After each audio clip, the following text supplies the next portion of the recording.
Hi, ಎಲ್ಲರಿಗೂ ನಮಸ್ಕಾರಗಳು. ತಮಗೆಲ್ಲರಿಗೂ ಸ್ಪರ್ಧಾ ಪವಿತ್ರ ಯೂಟ್ಯೂಬ್ ಕ್ಲಾಸ್ಗೆ ಆತ್ಮೀಯವಾಗಿರ್ತಕ್ಕಂಥ ಸ್ವಾಗತ. ಬನ್ನಿ ನನ್ನ ಪ್ರೀತಿಯ ಸ್ಪರ್ಧಾರ್ಥಿಗಳೇ, GPSTR, PSTR, HSTR ಮತ್ತು ವಿವಿಧ ರೀತಿಯ ಸ್ಪರ್ಧಾತ್ಮಕ ಪರೀಕ್ಷೆಗಳಿಗೆ ಸಂಬಂಧಪಟ್ಟಂತಹ ಇತಿಹಾಸಕ್ಕೆ ಸಂಬಂಧಪಟ್ಟಂತಹ ಒಂದು ವಿಷಯವನ್ನು ನೋಡಿಕೊಳ್ಳೋಣ.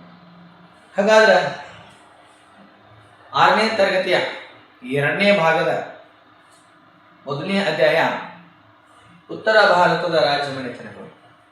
ಅದರಲ್ಲಿ ನಾವು ಮೌರ್ಯ ಸಾಮ್ರಾಜ್ಯದ ಬಗ್ಗೆ ಅದರ ವಿವರಣೆಯನ್ನು ನೋಡಿಕೊಂಡೆವು. ಹಾಗಾದರೆ ಇವತ್ತಿನ ದಿನ ಉತ್ತರ ಭಾರತದ ರಾಜಮನೆತನಗಳಲ್ಲಿ ಗುಪ್ತರ ರಾಜಮನೆತನದ ಬಗ್ಗೆ ನೋಡಿಕೊಳ್ಳೋಣ. ಹಾಗಾದರೆ ಮೊಟ್ಟ ಮೊದಲನೇದಾಗಿ ನಾವು ನೋಡುವಾಗ ಗುಪ್ತರು ಅಂದಾಗ ಮೌರ್ಯರ ನಂತರ ಸಾಮ್ರಾಜ್ಯವನ್ನು ಕಟ್ಟಿದವರು ಗುಪ್ತರಾಗಿದ್ದಾರೆ. ಗುಪ್ತ ವಂಶವು ಭಾರತದ ಮಹತ್ವದ ಒಂದು ರಾಜ್ಯ ಮನೆತನವಾಗಿದೆ. ಗುಪ್ತರ ರಾಜಧಾನಿ ಯಾವುದಾಗಿದೆ? ಪಾಟಲಿಪುತ್ರ ಅಂತ ಹೇಳಿ ನೋಡ್ತಾ ಇದ್ದೀವಿ. ಗುಪ್ತರ ರಾಜಧಾನಿ ಪಾಟಲಿಪುತ್ರ. ಈ ಪಾಟಲಿಪುತ್ರ ಅಂತಕ್ಕಂಥದ್ದು ಗುಪ್ತರ ರಾಜಧಾನಿಯಾಗಿದೆ. ಹಾಗಾದ್ರೆ ಈ ವಂಶದ ಸ್ಥಾಪಕ ಅಂದಾಗ ಶ್ರೀಗುಪ್ತ. ಈ ವಂಶದ ಸ್ಥಾಪಕ ಅಂದಾಗ ಆತನೇ ಶ್ರೀಗುಪ್ತ ಅಂತ ಹೇಳಿ ನೋಡ್ತಾ ಇದ್ದೀವಿ. ಹಾಗಾದ್ರೆ ಈ ಮನೆತನದ ಪ್ರಸಿದ್ಧ ದೊರೆಗಳು ಅಂದಾಗ 1ನೇ ಚಂದ್ರಗುಪ್ತ, 1ನೇ ಚಂದ್ರಗುಪ್ತ ಮತ್ತು ಸಮುದ್ರಗುಪ್ತ ಅಂತ ನೋಡ್ತಾರೆ. 1ನೇ ಚಂದ್ರಗುಪ್ತ ಮತ್ತು ಸಮುದ್ರಗುಪ್ತ ಈ ಮನೆತನದ ಪ್ರಸಿದ್ಧ ದೊರೆಗಳಾಗಿದ್ದಾರೆ. ಹಾಗಾದ್ರೆ ನಾವು ಈ ಸಮಯದಲ್ಲಿ ನಾವು ಚಂದ್ರಗುಪ್ತ ನೋಡಿ, ಚಂದ್ರಗುಪ್ತನ ಬಗ್ಗೆ ನೋಡುವಾಗ ಈ ಚಂದ್ರಗುಪ್ತ ಅಂತಕ್ಕಂಥವನು ಕುಮಾರದೇವಿ, ಲಿಚ್ಛವಿ ಕುಲದ ಕುಮಾರದೇವಿ. ಈ ಲಿಚ್ಛವಿ ಕುಲದ ಕುಮಾರದೇವಿಯನ್ನ ಮದುವೆ ಆಗ್ತಾನ. ಕುಮಾರದೇವಿ ಈ 1ನೇ ಚಂದ್ರಗುಪ್ತನಿಗೆ ಮಹಾರಾಜಾದಿ ರಾಜ ಎಂಬ ಬಿರುದಿತ್ತು. ಮಹಾರಾಜಾದಿ ರಾಜ್ಯ ಎಂಬ ಬಿರುದು ಯಾರಿಗಿತ್ತಪ್ಪ ಅಂದ್ರೆ ಈ 1ನೇ ಚಂದ್ರಗುಪ್ತನಿಗಿತ್ತು. ಹಾಗಾದ್ರೆ ಸಮುದ್ರಗುಪ್ತ ಅಂದಾಗ ಈ ಸಮುದ್ರಗುಪ್ತನು ಈ ಮನೆತನದ ಪ್ರಸಿದ್ಧ ದೊರೆಯಾಗಿದ್ದ, ಮಹಾನ್ ಪರಾಕ್ರಮಿಯಾಗಿದ್ದ. ಅವನ ದಿಗ್ವಿಜಯನ ಕುರಿತು ನಾವು ಸಮುದ್ರಗುಪ್ತನ ಅಲಹಾಬಾದ್ ಸ್ತಂಭ ಶಾಸನದಲ್ಲಿ ನೋಡ್ತಾ ಇದ್ದೀವಿ. ಅಲಹಾಬಾದ್ ಸ್ತಂಭ ಶಾಸನ. ಈ ಅಲಹಾಬಾದ್ ಸ್ತಂಭ ಶಾಸನವನ್ನು ಯಾರು ರಚನೆ ಮಾಡ್ತಾರಪ್ಪ ಅಂದ್ರೆ ಹರಿಶೇನ ಅಂತಕ್ಕಂಥವ್ ರಚನೆ ಮಾಡ್ತಾನ. ಹರಿಶೇನ ಅಂತಕ್ಕಂಥವನು ಈ ಅಲಹಾಬಾದ್ ಎಂಬ ಸ್ತಂಭ ಶಾಸನವನ್ನ ರಚನೆ ಮಾಡಿದ. ಹಾಗಾದ್ರೆ ಈ ಸ್ತಂಭದ ಮೇಲಿನ ಶಾಸನ ಏನು ಮಾಡ್ತಾ ಇತ್ತಪ್ಪ ಅಂದ್ರೆ ಈ ಸಮುದ್ರಗುಪ್ತನ ಬಗ್ಗೆ ಮಾಹಿತಿಯನ್ನು ನೀಡ್ತದ. ಹಾಗಾದ್ರೆ ಈ ಶಾಸನವು ಸಮುದ್ರಗುಪ್ತನ ಏನ್ ಮಾಡ್ಯಾನಪ್ಪ ಅಂದ್ರ ಉತ್ತಮವಾಗಿರ್ತಕ್ಕಂಥ ಆಡಳಿತವನ್ನು ನಡೆಸಿದ್ದಾನೆ. ಈತನನ್ನ 100 ಕದನಗಳ ಸಿಂಹ ಅಂತ ಕರೀತಾರೆ. ಯಾರನ್ನ? ಸಮುದ್ರಗುಪ್ತನನ್ನ 100 ಕದನಗಳ ಸಿಂಹ ಅಂತ ಕರೀತಾರ ಅಂತ ನೋಡ್ತಾ ಇದೀವಿ. ಭಾರತದ ನೆಪೋಲಿಯನ್ ಅಂತ ಸಲಹೆ ಸಮುದ್ರಗುಪ್ತನನ್ನ ಕರೀತಾರ. ಭಾರತದ ನೆಪೋಲಿಯನ್ ಯಾರು ಕರೀತಾರಪ್ಪ ಅಂದ್ರ ವಿ.ಎ. ಸ್ಮಿತ್. ಈ ವಿ.ಎ. ಸ್ಮಿತ್ ರವರು ಹೇಳ್ತಾರ ಈತ ಭಾರತದ ನೆಪೋಲಿಯನ್ ಅಂತ ನೋಡ್ರಿ. ಅದೇ ರೀತಿಯಾಗಿ ಕವಿಗಳ ರಾಜ್ಯನಾಗಿದ್ದ ಅಂತ ಸಹ ಈತನ ಬಗ್ಗೆ ಮಾಹಿತಿ ನೋಡ್ತಾ ಇದ್ದೀವಿ. ಈತನ ಆಸ್ಥಾನದ ಕವಿಯಾಗಿರ್ತಕ್ಕಂತಹ ಹರಿಶೇನ ಏನ ಮಾಡಿದಂದ್ರ ಈ ಪ್ರಮುಖವಾಗಿರ್ತಕ್ಕಂಥ ಅಲಹಾಬಾದ್ ಸ್ತಂಭ ಶಾಸನವನ್ನ ರಚನೆ ಮಾಡ್ತಾನೆ. ಆತನ ಸೈನಿಕ ಸಾಧನೆ ಅಲ್ಲಿಯ ಇನ್ನಿತರ ರಾಜ್ಯರು ತಾವಾಗಿ ಶರಣಾಗುವ ಹಾಗೆ ಮಾಡಿಕೊಡ್ತಿದ್ರು. 100 ಕದನಗಳನ್ನ ಮಾಡುವುದರ ಮೂಲಕ ಅಡವಿಯ ರಾಜರನ್ನ, ಉತ್ತರ ಭಾರತದ ರಾಜರನ್ನ, ದಕ್ಷಿಣ ಭಾರತದ ರಾಜರನ್ನ, ಪೂರ್ವಾರಣ್ಯ ರಾಜರನ್ನ ಎಲ್ಲರನ್ನ ಸೋಲಿಸುವುದರ ಮೂಲಕ ಅಷ್ಟೇ ಅಲ್ಲದೆ ಬೇರೆ ಬೇರೆ ರಾಷ್ಟ್ರಗಳಿಂದ ಒಂದು ಕಪ್ಪು ಕಾಣಿಕೆಯನ್ನ ಯಾರು ಪಡ್ಕೊಳ್ತಿದ್ರಪ್ಪ ಅಂದ್ರೆ ಈ ಸಮುದ್ರಗುಪ್ತರು ಪಡ್ಕೊಳ್ತಾ ಇದ್ರು ಅಂತ ಹೇಳ್ತಾರೆ. ಅಷ್ಟೇ ಅಲ್ಲದೆ ಅಲ್ಲಿಯ ಅಂದ್ರೆ ದೂರದ ಅಂದ್ರೆ ಅಫ್ಘಾನಿಸ್ತಾನದ ದೊರೆಗಳು ಅಂದರೆ ಅಫ್ಘಾನಿಸ್ತಾನದಲ್ಲಿ ಇರ್ತಕ್ಕಂಥ ಕುಶಾಣ ದೊರೆಗಳು, ಗುಜರಾತಿನ ಸತ್ರಪರು ಅಂದರೆ ಶಕರು ಸಮುದ್ರಗುಪ್ತನ ಪರಮ ಅಧಿಕಾರವನ್ನು ಒಪ್ಪಿಕೊಂಡಿದ್ದರು. ಅಫ್ಘಾನಿಸ್ತಾನದಲ್ಲಿರ್ತಕ್ಕಂತಹ ಕುಶಾಣ ದೊರೆಗಳು, ಗುಜರಾತಿನಲ್ಲಿರ್ತಕ್ಕಂತಹ ಶಕರ್ ಅವರಿಗೆ ಸತ್ರಪರು ಅಂತ ಕರೀತಾರೆ. ಈ ಸಮುದ್ರಗುಪ್ತನ ಆಡಳಿತವನ್ನು ಒಪ್ಪಿಕೊಂಡಿದ್ದರು. ನಂತರ ದಕ್ಷಿಣ ಭಾರತದ ದಂಡಯಾತ್ರೆಯನ್ನು ಕೈಗೊಂಡಿರ್ತಕ್ಕಂತಹ ಸಮುದ್ರಗುಪ್ತನು ದಕ್ಷಿಣದ 12 ಮಂದಿ ರಾಜರನ್ನು ಸೋಲಿಸ್ತಾನೆ. ಎಷ್ಟು ಮಂದಿ? 12 ಮಂದಿ ರಾಜರನ್ನು ಸೋಲಿಸ್ತಾನೆ. 12 ಮಂದಿ ರಾಜರನ್ನು ಸೋಲಿಸಿರ್ತಕ್ಕಂಥ ಈತ ಆ 12 ಮಂದಿ ರಾಜರಲ್ಲಿ ಕಂಚಿಯ ರಾಜನು ಸಹ ಪ್ರಮುಖ ಆಗಿರ್ತಕ್ಕಂಥ ಒಬ್ಬ ದೊರೆಯಾಗಿದ್ದಾನೆ. ಈ ದಂಡಯಾತ್ರೆಗಾಗಿ ಯಾವಾಗ ದಕ್ಷಿಣ ಭಾರತದಲ್ಲಿ 12 ಮಂದಿ ರಾಜರನ್ನ ಸೋಲಿಸ್ತಾನೆ ನೋಡಿ, ಆ ದಂಡಯಾತ್ರೆಯ ನೆನಪಿಗಾಗಿ ಅಶ್ವಮೇಧ ಯಾಗವನ್ನು ಸಹ ಸಮುದ್ರಗುಪ್ತ ನಡೆಸಿದ ಅಂತ ಹೇಳಿ ನೋಡ್ತಾರೆ. ಅಶ್ವಮೇಧ ಯಾಗವನ್ನು ಸಹ ಯಾರು ನಡೆಸ್ತಾರಪ್ಪ? ಸಮುದ್ರಗುಪ್ತನು ನಡೆಸಿದ ಅಂತೇಳಿ ನೋಡ್ತಾ ಇದ್ದೀವಿ. ಅದನ್ನು ಬಹಳಷ್ಟು ವಿವರಣೆ ಇದೆ. ಆದರೆ ನಾವು 6ನೇ ತರಗತಿಯ ಒಂದು ವಿಷಯದ ಅನುಸಾರ ನೋಡುವುದಾದ್ರೆ, ನಾವು 6ನೇ ತರಗತಿಯಿಂದ 12ನೇ ತರಗತಿವರೆಗೆ ವಿಷಯವನ್ನ ಕವರ್ ಮಾಡುವುದಾದ್ರೆ 6ನೇ ತರಗತಿಯ ವಿಷಯದಲ್ಲಿ ನೋಡ್ತಾ ಇದ್ದೀವಿ. ಸಮುದ್ರಗುಪ್ತನು ವಿದ್ಯಾಪೋಷಕನಾಗಿದ್ದನು, ಸ್ವತಃ ಕವಿ ಆಗಿದ್ದ ಹಾಗೂ ಸಂಗೀತಗಾರನ ಸಹ ಆಗಿರುತ್ತಾನ. ಆತನನ್ನು ನಾವು ಕವಿಗಳ ರಾಜ್ಯ ಎಂಬ ಬಿರುದನ್ನು ಸಹ ಹೊಂದಿದ ಅಂತೇಳಿ ನಾವು ನೋಡ್ತಾ ಇದ್ದೀವಿ. ಏನಾಗಿದೆ? ಕವಿಗಳ ರಾಜ್ಯ ಅಂತ ಸಮುದ್ರಗುಪ್ತನನ್ನು ಕರೀತಾ ಇದ್ದಾರೆ. ಅವನು ವೀಣೆಯನ್ನು ನುಡಿಸತಕ್ಕಂಥ ಚಿತ್ರವಿರುವ ನಾಣ್ಯಗಳು ಸಹ ದೊರೆತಾವ. ಆತನ ಕಾಲದಲ್ಲಿ ವಸುಬಂಧ ಎಂಬ ಹಿರಿಯ ಬೌದ್ಧ ವಿದ್ವಾಂಸ ಇದ್ದ. ಆ ಹಿರಿಯ ಬೌದ್ಧ ವಿದ್ವಾಂಸ ವಸುಬಂಧು ಆತನ ಒಂದು ಮಂತ್ರಿ ಆಗಿದ್ದ. ಯಾರ ಮಂತ್ರಿ? ಸಮುದ್ರಗುಪ್ತನ ಮಂತ್ರಿಯಾಗಿದ್ದ ವಿದ್ವಾಂಸ ಯಾರಪ್ಪ ಅಂದ್ರ, ಹಿರಿಯ ಬೌದ್ಧ ವಿದ್ವಾಂಸ ಯಾರಪ್ಪ ಅಂದ್ರ ಆತನೇ ವಸುಬಂಧ ಅಂತ ಹೇಳ್ತಾರೆ. ಈ ವಸುಬಂಧ ಸಮುದ್ರಗುಪ್ತನ ಮಂತ್ರಿಯಾಗಿದ್ದ ಹಿರಿಯ ಬೌದ್ಧ ಒಂದು ವಿದ್ವಾಂಸ. ಸಮುದ್ರಗುಪ್ತನ ಚಿನ್ನದ ನಾಣ್ಯಗಳು ಗುಪ್ತ ಸಾಮ್ರಾಜ್ಯದ ಶಕ್ತಿ, ಸಂಪತ್ತು ಹಾಗೂ ವೈಭವವನ್ನ ಪ್ರತಿಬಿಂಬಿಸುವಂತಹ ಒಂದು ನಾಣ್ಯಗಳಾಗಿವೆ. ಅವು ಚಿನ್ನದ ನಾಣ್ಯಗಳಾಗಿವೆ. ಇದು ಏನಪ್ಪಾ ಅಂದ್ರ ಸಮುದ್ರಗುಪ್ತನ ಬಗ್ಗೆ ಮಾಹಿತಿ. 1ನೇ ಚಂದ್ರಗುಪ್ತನ ಬಗ್ಗೆ ಮಾಹಿತಿ. ಇನ್ನ ನಾವು 2ನೇ ಚಂದ್ರಗುಪ್ತ, ಸಮುದ್ರಗುಪ್ತನ ಮಗನೇ 2ನೇ ಚಂದ್ರಗುಪ್ತ ಅಂತ ನೋಡ್ತಾ ಇದ್ದೀವಿ ನೋಡಿ. ಹಾಗಾದ್ರೆ 2ನೇ ಚಂದ್ರಗುಪ್ತನಿಗೆ ಶಕಾರಿ ಎಂಬ ಬಿರುದಿತ್ತು, ವಿಕ್ರಮಾದಿತ್ಯ ಎಂಬ ಬಿರುದಿತ್ತು. ಸಮುದ್ರಗುಪ್ತನ ಪುತ್ರನಾಗಿರ್ತಕ್ಕಂಥ ಈ 2ನೇ ವಿಕ್ರಮಾದಿತ್ಯ ಆತನ ಉತ್ತರಾಧಿಕಾರಿಯಾದ ನಂತರ 2ನೇ ಚಂದ್ರಗುಪ್ತ ಏನು ಮಾಡ್ತಾನಪ್ಪ ಅಂದ್ರ ಯುದ್ಧ ಕಲೆಯಲ್ಲಿ ನಿಪುಣನಾಗಿದ್ದ. ಗುಜರಾತಿನಲ್ಲಿ 3 ಶತಮಾನಗಳಿಗಿಂತಲೂ ಹೆಚ್ಚು ಕಾಲ ಆಳ್ವಿಕೆಯನ್ನು ನಡೆಸುತ್ತಿದ್ದವ ಸತ್ರಪರನ್ನು ಅದರ ಶಕರನ್ನ ಈ 2ನೇ ಚಂದ್ರಗುಪ್ತನು ಸೋಲಿಸಿದ. ಇದು ಅವನ ಮುಖ್ಯ ಸೈನಿಕ ಸಾಧನೆ.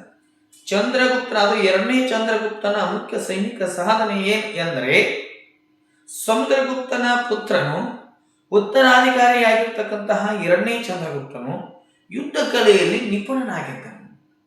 ಗುಜರಾತಿನಲ್ಲಿ 3 ಶತಮಾನಗಳಿಗಿಂತಲೂ ಹೆಚ್ಚು ಕಾಲ ಆಳ್ವಿಕೆಯನ್ನು ನಡೆಸತಕ್ಕಂಥ ಶಕರನ್ನ ಸತ್ರಪರನ್ನ ಸೋಲಿಸಿದ. ಇದೇ ಅವನ ಒಂದು ಮುಖ್ಯ ಸೈನಿಕ ಸಾಧನೆ. ಅವನಿಗೆ ಏನಂತ ಬಿರುದಿತ್ತಂದ್ರೆ 2ನೇ ಚಂದ್ರಗುಪ್ತನಿಗೆ ವಿಕ್ರಮಾದಿತ್ಯ ಎಂಬ ಬಿರುದಿತ್ತು. ವಿಕ್ರಮಾದಿತ್ಯ ಎಂಬ ಬಿರುದು. ಹೌದಲ್ಲ? ಹಾಗಾದ್ರೆ ಚಂದ್ರಗುಪ್ತನು ಹೊಸ ಬಗೆಯ ಚಿನ್ನದ ನಾಣ್ಯಗಳನ್ನು ಹೊರಡಿಸ್ತಾನೆ. ಈತನ ಆಸ್ಥಾನದಲ್ಲಿ ಮಹಾಕವಿ ಕಾಳಿದಾಸನನ್ನ ನೋಡ್ತಾ ಇದ್ವಿ. ಪ್ರಮುಖವಾಗಿರ್ತಕ್ಕಂಥ ಕವಿ ಇದ. 2ನೇ ಚಂದ್ರಗುಪ್ತನ ಕಾಲದಲ್ಲಿ ಪ್ರಮುಖವಾಗಿರ್ತಕ್ಕಂಥ ಕವಿ ಯಾರಪ್ಪ ಅಂದ್ರೆ ಕಾಳಿದಾಸನಾಗಿದ್ದ. ಹೀಗೆ ನಾವು ಉತ್ತರ ಭಾರತದಲ್ಲಿ ಉತ್ತರ ಸಾಮ್ರಾಜ್ಯದಲ್ಲಿ ನೋಡುವಾಗ 2ನೇ ಚಂದ್ರಗುಪ್ತ, 1ನೇ ಚಂದ್ರಗುಪ್ತ, ಅದೇ ರೀತಿಯಾಗಿ ಸಮುದ್ರಗುಪ್ತನ ಬಗ್ಗೆ ಮಾಹಿತಿ ಕೊಡ್ತಾರೆ. ಈ ಒಂದು ಗುಪ್ತರ ಆಡಳಿತ ಕಾಲದಲ್ಲಿ ಸಾಮ್ರಾಜ್ಯ ಆರ್ಥಿಕ ಕ್ಷೇತ್ರದಲ್ಲಿ ಭಾರೀ ಸಮೃದ್ಧಿಯನ್ನು ಸಾಧಿಸಿದೆ. ಸಾಹಿತ್ಯ, ಮೂರ್ತಿಶಿಲ್ಪ, ವಾಸ್ತುಶಿಲ್ಪ, ಶಿಲ್ಪಕಲೆ, ಚಿತ್ರಕಲೆ, ವಿಜ್ಞಾನ ಹಾಗೂ ಗಣಿತ ಕ್ಷೇತ್ರಗಳಲ್ಲಿ ಹಿಂದೆಂದೂ ಕಾಣದಾಗಿರ್ತಕ್ಕಂತಹ ಒಂದು ಅಭಿವೃದ್ಧಿ ಸಾಧನೆ ಇಲ್ಲಾಗಿದೆ. ಅಷ್ಟೇ ಅಲ್ಲದೆ ಎರಡನೇ ಚಂದ್ರಗುಪ್ತನ ಕಾಲದಲ್ಲಿ ನೋಡಿ, ಪಾಹಿಯಾನ ಎಂಬ ಚೀನಾ ದೇಶದ ಬೌದ್ಧ ಭಿಕ್ಷುಕರು ಸಹ ಬೌದ್ಧ ಧರ್ಮದ ತವರಾಗಿರ್ತಕ್ಕಂತಹ ಭಾರತವನ್ನ ನೋಡಬೇಕೆಂಬ ಹಂಬಲದಿಂದ ಪ್ರಯಾಸಪಟ್ಟು ಈ ಭಾರತಕ್ಕೆ ಬಂದ. ಅದು ಎರಡನೇ ಚಂದ್ರಗುಪ್ತನ ಆಳ್ವಿಕೆ ಕಾಲದಲ್ಲಿ ಆ ಒಂದು ಘಟನೆ ನಡೆದಿತ್ತು. ಅಂದ್ರೆ ಇದು ಎರಡನೇ ಚಂದ್ರಗುಪ್ತನ ಆಳ್ವಿಕೆ ಕಾಲದಲ್ಲಿ ಪಾಹಿಯಾನ ಅಂತಕ್ಕಂಥ ಬೌದ್ಧ ಭಿಕ್ಷುಕ ನಮ್ಮ ಸನ್ಯಾಸಿ ನಮ್ಮ ಭಾರತ ದೇಶಕ್ಕೆ ಬರ್ತಾನೆ. ಭಾರತದ ಅನುಭವಗಳನ್ನ ಪಾಹಿಯಾನ ಅಂತಕ್ಕಂಥವನು ತನ್ನ ಪ್ರಮುಖ ಕೃತಿಯಾಗಿರ್ತಕ್ಕಂಥ ಗೋಕೋಕಿ ಎಂಬಲ್ಲಿ ದಾಖಲಿಸಿದ್ದಾನೆ. ಎರಡನೇ ಚಂದ್ರಗುಪ್ತನ ಕಾಲದಲ್ಲಿ ಬಂದಿರತಕ್ಕಂತಹ ಪಾಹಿಯಾನ ಚೀನಾ ದೇಶದ ಬೌದ್ಧ ಗುರುಗಳಾಗಿರ್ತಕ್ಕಂಥ ಪಾಹಿಯಾನದವರು ಗೋಕೋಕಿ ಅಂತಕ್ಕಂಥ ಪ್ರಮುಖ ಕೃತಿಯನ್ನು ಬರೀತಾನೆ. ಗೋಕೋಕಿ ಅಂತಕ್ಕಂತಹ ಪ್ರಮುಖ ಕೃತಿಯನ್ನು ಬರೀತಾನೆ. ಹಾಗಾದ್ರೆ ಈ ಒಂದು ಕೃತಿಯ ಪ್ರಕಾರ ಗುಪ್ತ ಸಾಮ್ರಾಜ್ಯದಲ್ಲಿ ಅಪರಾಧಗಳು ಅಪರೂಪವಾಗಿದ್ದವು, ವಿಶೇಷವಾಗಿವೆ. ಯಾವಾಗಲೂ ಒಮ್ಮೆ ಆಡಳಿತ ಜನಪರವಾಗಿತ್ತು, ದೇಶ ಸಂಚಾರ ಸುಗಮವಾಗಿತ್ತು. ಪಾಹಿಯಾನ ಭಾರತದಲ್ಲಿ ಅನೇಕ ವರ್ಷಗಳ ಕಾಲ ಪ್ರವಾಸ ಮಾಡಿ ಬೌದ್ಧ ಕ್ಷೇತ್ರಗಳನ್ನು ಸಂದರ್ಶಿಸಿದಾನ. ಹಲವು ಬೌದ್ಧ ಧರ್ಮ ಗ್ರಂಥಗಳೊಂದಿಗೆ ತನ್ನ ದೇಶಕ್ಕೆ ಹಿಂದಿರುಗಿದನು. ಆನಂತರ ಅವುಗಳನ್ನ ಚೀನಿ ಭಾಷೆಗೆ ಸಹ ಅನುವಾದವನ್ನ ಮಾಡಿದ ಅಂತ ಹೇಳಿ ನೋಡ್ತಾ ಇದ್ದೀವಿ. ಇದು ಏನಪ್ಪಾ ಅಂದ್ರ ನಮ್ಮ ಚಂದ್ರಗುಪ್ತ ಮೌರ್ಯನ ಮತ್ತು ಸಮುದ್ರಗುಪ್ತನ ಮತ್ತು ಮೊದಲನೇ ಚಂದ್ರಗುಪ್ತನ ಆಳ್ವಿಕೆ ಕಾಲದಲ್ಲಿ, ಅದರಲ್ಲಿ ಪ್ರಮುಖವಾಗಿ ಎರಡನೇ ಚಂದ್ರಗುಪ್ತನ ಆಳ್ವಿಕೆ ಕಾಲದಲ್ಲಿ ಈ ಪಾಹಿಯಾನ ಚರಿತ್ರೆಯನ್ನು ನೋಡ್ತಾರೆ. ಅಷ್ಟೇ ಅಲ್ಲದೆ ಗುಪ್ತರು ಸಾಹಿತ್ಯ ಕ್ಷೇತ್ರಕ್ಕೆ, ವಾಸ್ತುಶಿಲ್ಪ ಕ್ಷೇತ್ರಕ್ಕೆ ನೀಡಿರ್ತಕ್ಕಂಥ ಕೊಡುಗೆಯನ್ನು ನೋಡೋದಾದ್ರೆ, ಗುಪ್ತರ ಕಾಲದಲ್ಲಿ ಈ ಸಾಹಿತ್ಯ ರಾಜ್ಯಾಶ್ರಯದಿಂದ ಈ ಸಂಸ್ಕೃತ ಸಾಹಿತ್ಯ ಅಂತಕ್ಕಂಥ ಸಮೃದ್ಧವಾಗಿ ಬೆಳೆಯಿತು. ಕಾಳಿದಾಸನನ್ನು ನೋಡ್ತಾ ಇದ್ವು. ಕಾಳಿದಾಸನು ಗುಪ್ತರ ಕಾಲದ ಮಹಾನ್ ಕವಿಯಾಗಿದ್ದ. ಈತನು ಜಗತ್ತಿನ ಶ್ರೇಷ್ಠ ನಾಟಕಕಾರರಲ್ಲಿ ಒಬ್ಬನಾಗಿದ್ದ ಅಂತ ನೋಡ್ತಾ ಇದ್ವಿ. ಎರಡನೇ ಚಂದ್ರಗುಪ್ತನ ಆಸ್ಥಾನವನ್ನ ಅಲಂಕರಿಸಿರ್ತಕ್ಕಂತಹ 9 ಮಂದಿ ನವರತ್ನರಲ್ಲಿ ಈ ಕಾಳಿದಾಸನ ಸಹ ಒಬ್ಬನಾಗಿದ್ದಾನೆ. 4 ಮಹಾಕಾವ್ಯಗಳನ್ನ ಬರಿತಾನ, 3 ನಾಟಕಗಳನ್ನ ಸಹ ಬರಿತಾನ.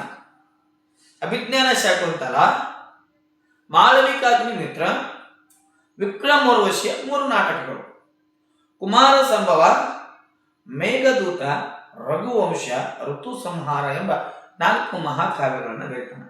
ಹೀಗಾಗಿ ಈತನನ್ನ ಏನಂತ ಕರೀತಾರಪ್ಪ ಅಂದ್ರೆ ಕವಿ ಕುಲಗುರು ಅಂತ ಕರೀತಾರೆ.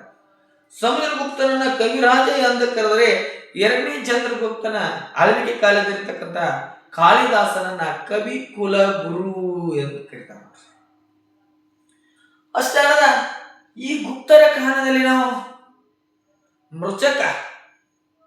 ಮೃಚಕಟಿಕ ಬರೆದಿರ್ತಕ್ಕಂಥ ನೋಡಿ, ಮೃಚಕಟಿಕನ ಬರೆದ ಶೂದ್ರಕನ ನೋಡ್ತಾರೆ. ಶೂದ್ರಕನ ಮೃಚಕಟಿಕ, ವಿಶಾಖದತ್ತನ ಮುದ್ರಾ ರಾಕ್ಷಸ ಈ ಕಾಲದ ಇನ್ನೂ ಪ್ರಸಿದ್ಧ ಒಂದು ಪ್ರಮುಖ ಕೃತಿಗಳಾಗಿದ್ದಾವೆ.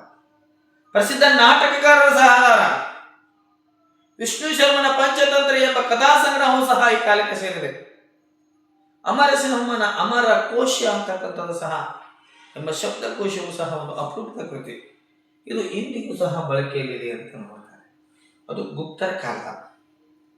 ಇನ್ನು ಈ ಕಾಲದ ದೇವಾಲಯದ ವಾಸ್ತುಶಿಲ್ಪ, ಹಾಗಾದ್ರೆ ಇಲ್ಲಿ ನೋಡ್ತಾ ಇದ್ವಿ ನಾವು ನಮ್ಮ ದೇಶದಲ್ಲಿ ದೇವಾಲಯ ನಿರ್ಮಾಣ ವಾಸ್ತು ಆರಂಭಗೊಂಡಿದೆ ಅದು ಗುಪ್ತರ ಕಾಲದಲ್ಲಿ ಅಂತ ನೋಡ್ತಾ ಇದ್ವಿ. ಪ್ರಶ್ನೆ ಕೇಳಬಹುದು, ನಮ್ಮ ಭಾರತ ದೇಶದಲ್ಲಿ ವಾಸ್ತುಶಿಲ್ಪ ಆರಂಭವಾದದ್ದು ಯಾರ ಆಳ್ವಿಕೆ ಕಾಲದಲ್ಲಿ ಅಂದ್ರೆ ಗುಪ್ತರ ಆಳ್ವಿಕೆ ಕಾಲದಲ್ಲಿ. ಹಾಗಾದ್ರೆ ಮಧ್ಯಪ್ರದೇಶದ ಸಾಂಚಿಯ ಒಂದು ಸ್ತೂಪವನ್ನ ದೇವಾಲಯವನ್ನು ನೋಡ್ತಾ ಇದ್ದೀವಿ. ಭಾರತದ ಪ್ರಾಚೀನ ದೇವಾಲಯ. ಗುಪ್ತರ ಇನ್ನ ಇತರ ದೇವಾಲಯಗಳನ್ನು ನಾವು ನೋಡ್ತಾ ಇದ್ದೀವಿ. ಮಧ್ಯಪ್ರದೇಶದ ಸಾಂಚಿ ದೇವಾಲಯ, ಮಧ್ಯಪ್ರದೇಶದ ಭಿತರ್ಗಾಂವ ಮತ್ತು ದೇವಗಢದಲ್ಲಿ ನಾವು ನೋಡ್ತಾ ಇದ್ದೀವಿ ದಶಾವತಾರ ದೇವಾಲಯ. ಆ ದಶಾವತಾರ ದೇವಾಲಯದಲ್ಲಿ ವಿಷ್ಣುವಿನ ಮೂರ್ತಿ ಶಿಲ್ಪವನ್ನು ನೋಡ್ತಾ ಇದ್ದೀವಿ. ಮಧ್ಯಪ್ರದೇಶದ ಸಾಂಚಿ ದೇವಾಲಯ, ಮಧ್ಯಪ್ರದೇಶದ ಭಿತರ್ಗಾಂವ ಮತ್ತು ನಾವು ನೋಡ್ತಾ ಇದ್ದೀವಿ ಗುಪ್ತರಿನ ಇತರ ದೇವಾಲಯಗಳ ಮೇಲೆ ನೋಡ್ತಾ ಇದ್ದೀವಿ ಮಧ್ಯಪ್ರದೇಶದ ಬಿದ್ದರ್ಗಾಮ, ದೇವಗಢ, ಮಹಾರಾಷ್ಟ್ರದ ದೇವಗಢದಲ್ಲಿ ನೋಡ್ತಾ ಇದ್ದೀವಿ. ಅದೇ ದೇವಗಢದಲ್ಲಿ ಯಾವ ದೇವಾಲಯ ಅಂದರೆ ದಶಾವತಾರ ದೇವಾಲಯದಲ್ಲಿ ಇರ್ತಕ್ಕಂತಹ ವಿಷ್ಣುವಿನ ಮೂರ್ತಿ ಶಿಲ್ಪ. ದಶಾವತಾರ, ಅದು ದೇವಗಢದ ದಶಾವತಾರ ದೇವಾಲಯದಲ್ಲಿರ್ತಕ್ಕಂತಹ ವಿಷ್ಣುವಿನ ಮೂರ್ತಿ ಶಿಲ್ಪವು ಸಹ ಪ್ರಮುಖವಾಗಿರ್ತಕ್ಕಂತಹ ಒಂದು ವಾಸ್ತುಶಿಲ್ಪಕ್ಕೆ ಉದಾಹರಣೆಯಾಗಿದೆ ಅಂತ ಹೇಳಿ ನೋಡ್ತಾ ಇದ್ದೀವಿ. ಅಷ್ಟೇ ಅಲ್ಲದೆ ನಾವು ನೋಡ್ತಾ ಇದ್ದೀವಿ ಇವರ ಕಾಲದ ಸ್ತೂಪ ಮತ್ತು ದೇವಾಲಯಗಳು. ನೋಡ್ರಿ, ಗುಪ್ತರ ಕಾಲದಲ್ಲಿ ಸಾರನಾಥದಲ್ಲಿರ್ತಕ್ಕಂಥ 120 ಅಡಿ ಎತ್ತರದ ಧಮೇಕ ಸ್ತೂಪವು ಗುಪ್ತರ ಕಾಲದ ಒಂದು ಪ್ರಮುಖ ವಾಸ್ತುಶಿಲ್ಪ ಕೇಂದ್ರಕ್ಕೆ ಉದಾಹರಣೆಯಾಗಿದೆ. ಸಾರನಾಥದಲ್ಲಿರುವ 128 ಅಡಿ ಧಮೇಕ ಸ್ತೂಪ, ಇದು ಎಲ್ಲ ಗುಪ್ತರ ವಾಸ್ತುಶಿಲ್ಪ ಕ್ಷೇತ್ರದಲ್ಲಿ ಪ್ರಮುಖವಾಗಿರತಕ್ಕಂಥ ಸಾಧನೆಯನ್ನು ನೋಡ್ತಾ ಇದ್ದೀವಿ. ಇನ್ನ ಚಿತ್ರಕಲೆ, ಗುಪ್ತರ ಕಾಲದಲ್ಲಿ ಬಂಡೆಯನ್ನ ಕೊರೆದು ಮಾಡಿರ್ತಕ್ಕಂಥ ಬೌದ್ಧ ವಿಹಾರಗಳದಾವ ಮತ್ತು ಗುಹಾಲಯಗಳದಾವ. ಅಜಂತ ಮತ್ತು ಎಲ್ಲೋರ ಎಂಬಲ್ಲಿ ಇವೆಲ್ಲ ಸಿಗ್ತಾವೆ. ಗುಪ್ತರ ಕಾಲದಲ್ಲಿ ಬಂಡೆಯನ್ನ ಕೊರೆದು ಮಾಡಿದ ಬೌದ್ಧ ವಿಹಾರ ಮತ್ತು ಗುಹಾಲಯಗಳು ಎಲ್ಲಿ ದೊರೆತಿವೆ ಅಂದ್ರೆ ಎಲ್ಲಿ ಸಿಗ್ತಾವ ಅಂದ್ರೆ ಅಜಂತ ಮತ್ತು ಎಲ್ಲೋರ ಎಂಬಲ್ಲಿ. ಅಜಂತ ಎಂಬ ಗುಹೆಗಳಲ್ಲಿ ಗೋಡೆ ಮತ್ತು ಚಾವಣಿಗಳ ಮೇಲಿನ ಚಿತ್ರಗಳು ಜಗದ್ವಿಖ್ಯಾತವಾಗಿವೆ. ಅಜಂತದ ಗುಹಾಲಯಗಳಲ್ಲಿರ್ತಕ್ಕಂಥ ಗೋಡೆ ಮತ್ತು ಚಾವಣಿಗಳ ಮೇಲಿನ ಚಿತ್ರಗಳು ಜಗದ್ವಿಖ್ಯಾತವಾಗಿರ್ತಕ್ಕಂಥವಾಗಿದೆ ಅಂತ ಹೇಳಿ ನೋಡ್ತಾ ಇದ್ದೀವಿ. ಅದೇ ರೀತಿ ನಾವು ನೋಡುವಾಗ ಈ ಕಾಲದ ಯಾವ ಕಾಲ ಅಂದ್ರೆ ಗುಪ್ತರ ಕಾಲದ ವಿಜ್ಞಾನ, ಗಣಿತ, ಖಗೋಳಶಾಸ್ತ್ರ. ಗುಪ್ತರ ಕಾಲದಲ್ಲಿ ವಿಜ್ಞಾನ ಮತ್ತು ತಂತ್ರಜ್ಞಾನವು ಅಪಾರ ಪ್ರಗತಿಯನ್ನು ಸಾಧಿಸಿತು. ಪಾಟ್ಲಿಪುತ್ರದ ಆರ್ಯಭಟನು ಸಹ ಗುಪ್ತ ಯುಗದ ಮಹಾನ ಗಣಿತ ಶಾಸ್ತ್ರಜ್ಞನಾಗಿದ್ದ. ಪಾಟ್ಲಿಪುತ್ರದ ಆರ್ಯಭಟ ಅವನು ಸಹ ಗುಪ್ತ ಯುಗದ ಮಹಾನ ಗಣಿತ ಶಾಸ್ತ್ರಜ್ಞನಾಗಿದ್ದ. ಈ ಆರ್ಯಭಟನ ಪ್ರಮುಖ ಗ್ರಂಥ ಅಂದಾಗ ಆರ್ಯಭಟೀಯಂ ಅಂತ ಹೇಳಿ ನೋಡ್ತಾ ಇದ್ದೀವಿ. ಅಷ್ಟೇ ಅಲ್ಲದ ಆರ್ಯಭಟನು ಸಹ ಗ್ರಹಣಗಳ ಕಾರಣಗಳನ್ನ ನಮಗೆ ಕಂಡು ಹಿಡಿದುಕೊಟ್ಟ. ಒಂದು, ಆರ್ಯಭಟ ಮಹಾನ್ ಗಣಿತ ಶಾಸ್ತ್ರಜ್ಞನಾಗಿದ್ದ. ಆರ್ಯಭಟನೆ ಎಂಬ ಪ್ರಮುಖ ಕೃತಿಯನ್ನು ಸಹ ಬರೆದ. ಆರ್ಯಭಟನು ಗ್ರಹಗಳ ಕಾರಣವನ್ನ ಕಂಡು ಹಿಡಿದ. ಬೀಜಗಣಿತ ಮತ್ತು ತ್ರಿಕೋನಮಿತಿಗೆ ಸಂಬಂಧಪಟ್ಟಿರ್ತಕ್ಕಂಥ ಪ್ರಮುಖವಾಗಿರ್ತಕ್ಕಂಥ ಕೃತಿ ಬೀಜಗಣಿತ, ತ್ರಿಕೋನಮಿತಿ, ಗ್ರಹಣಗಳ ಬಗ್ಗೆ ಕಾರಣ ಕಂಡ. ಆರ್ಯಭಟೀಯಂ ಅಂತಕ್ಕಂಥ ಪುಸ್ತಕವನ್ನ ಬರೆದ. ಗಣಿತ ಶಾಸ್ತ್ರಜ್ಞನಾಗಿದ್ದ. ಅವನು ಇಷ್ಟೊಂದು ಸಾಧನೆ ಮಾಡಿದ ಕೇವಲ 23 ವರ್ಷದಲ್ಲಿದ್ದಾಗ ಮಾತ್ರ. ಇಷ್ಟೆಲ್ಲ ಸಾಧನೆ ಮಾಡಿದ 23 ವರ್ಷದಿದ್ದಾಗ ಸರ್. ಈ ಬ್ರಹ್ಮಗುಪ್ತ ಈ ಮನೆತನದ ಮತ್ತೊಬ್ಬ ಗಣಿತಜ್ಞನಾಗಿದ್ದ, ಶ್ರೇಷ್ಠ ಖಗೋಳಶಾಸ್ತ್ರಜ್ಞನಾಗಿದ್ದ. ವರಾಹಮಿಹಿರ, ಬ್ರಹ್ಮಗುಪ್ತ, ಅದೇ ರೀತಿಯಾಗಿ ನಾವು ನೋಡ್ತಾ ಇದ್ದೀವಿ ಆರ್ಯಭಟ. ಇವರೆಲ್ಲರೂ ಗುಪ್ತರ ಕಾಲದಲ್ಲಿರ್ತಕ್ಕಂಥ ಪ್ರಮುಖ ಗಣಿತಜ್ಞರಾಗಿದ್ದ. ಹಾಗಾದ್ರೆ ಇನ್ನ ಲೋಹ ವಿಜ್ಞಾನ, ಗುಪ್ತರ ಕಾಲದಲ್ಲಿ ಲೋಹಗಳ ಬಗ್ಗೆ ನೋಡ್ತಾ ಇದ್ದೀವಿ ನಾವು, ಲೋಹ ವಿಜ್ಞಾನದ ಬಗ್ಗೆ.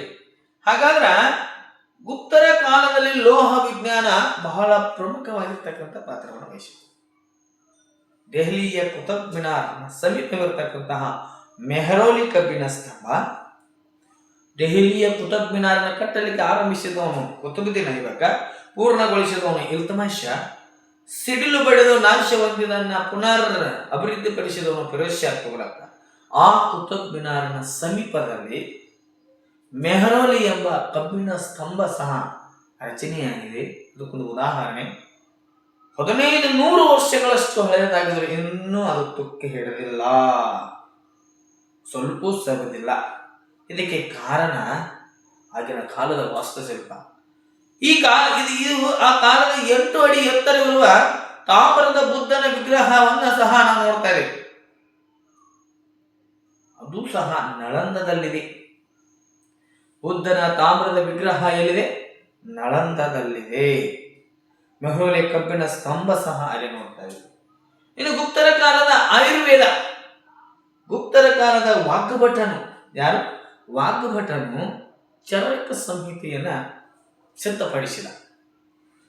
ಅದುವೇ ಅಷ್ಟಾಂಗ ಹೃದಯ ಸಂಹಿತೆ. ಚರಕ ಸಂಹಿತೆಯನ್ನ ಅಷ್ಟಾಂಗ ಹೃದಯ ಸಂಹಿತೆ ಅಂತ ಕರೀತಾರ. ಅದನ್ನ ಸಿದ್ಧಪಡಿಸಿದವನ ಯಾರಂದ್ರ ಚರಕನ ಪ್ರಮುಖ ಕೃತಿ ಚರಕ ಸಂಹಿತೆ. ಅದನ್ನ ಅಷ್ಟಾಂಗ ಸಂಹಿತೆ ಹೃದಯ ಅಥವಾ ಅಷ್ಟಾಂಗ ಹೃದಯ ಸಂಹಿತೆ ಅಂತ ಕರೀತಾರ. ಇದು ಒಂದು ಆಯುರ್ವೇದದ ಪ್ರಮುಖ ಶಾಸ್ತ್ರ ಗ್ರಂಥವಾಗಿದೆ. ಪ್ರಾಚೀನ ಭಾರತದಲ್ಲಿ ಶಸ್ತ್ರ ಚಿಕಿತ್ಸೆಯು ಸಹ ಸಾಕಷ್ಟು ಪ್ರಗತಿಯನ್ನು ಹೊಂದಿತು.